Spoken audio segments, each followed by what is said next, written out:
Both Pilot and Pogue mountain fires are now fully contained after burning for more than a week, and those burn scars left behind are a sign of our dry fall. More than 50% of North Carolina has dry conditions. Now, since September 1st, Charlotte has only seen about 5 inches of rain, and average for the season would have been over 10 inches. So any bit of rain is much needed. We're joined now by Jared Rennie. He is the research meteorologist right up the road in Asheville with the National Centers for Environmental Information. Jared, thank you so much for joining us.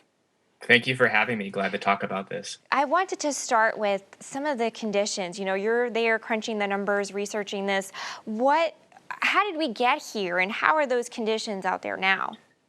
Yeah, it's really interesting because you kind of alluded to it just a second ago, but back in September 1st, the Charlotte and the surrounding areas of North and South Carolina had pretty much near normal conditions.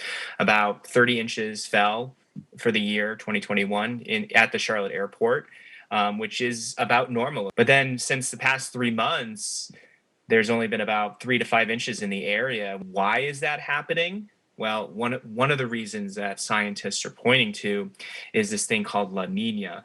And what scientists look for, they're actually looking at a very specific area on the globe.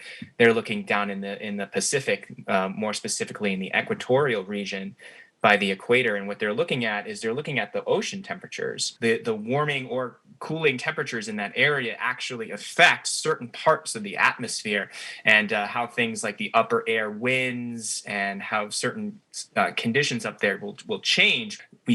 Tend to see warmer and drier conditions, and this trend tends to persist throughout the entire winter months. So as long as we're in La Nina conditions, that's what we're going to expect for over the next few months. Yeah, I mean, incredible how connected we all are, right? Something going on in the Pacific could impact us here.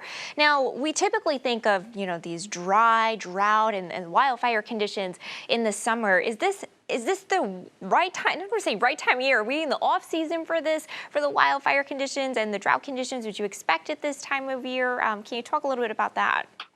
Yeah, that's a good question because when people think about droughts and wildfires, a lot of people tend to think about the western US, especially California. In North Carolina, though, and South Carolina, in fact, most of the Southeast, this time of year, at least if you look at the data over the past 15 years, this time of year, November, December, that's actually really normal.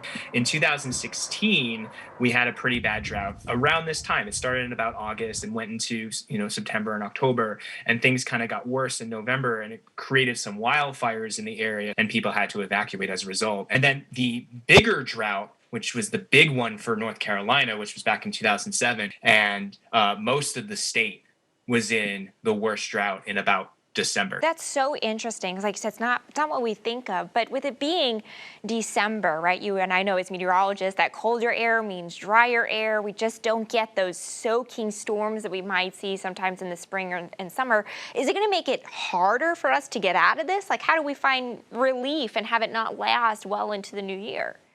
Yeah, that's a good question. In the summertime, we normally have this flow from the south, from the southwest, and what that does is it brings a lot of moisture up from the Gulf of Mexico, which helps give us a lot of precipitation and all this, these little thunderstorms that may pop up in the area in the summertime. Well, we don't have that flow in the fall and winter months. We actually have a tool here at NCEI. It's called a drought reduction tool, and it's using some of the drought metrics. It kind of gives us an idea of, based on current conditions and conditions that have happened so far, how much rainfall do you need to have to sort of get out of this drought? And according to the data as of this week, the Charlotte and surrounding areas need about 10 to 12 inches of rain over the next month in order to sort of get out of this drought. Now, is that going to happen?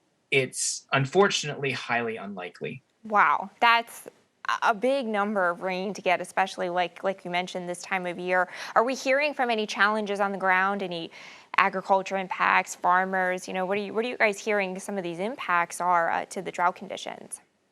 I don't know anything specific, but that doesn't mean it's not happening. There's certainly lots of different impacts when it comes to drought.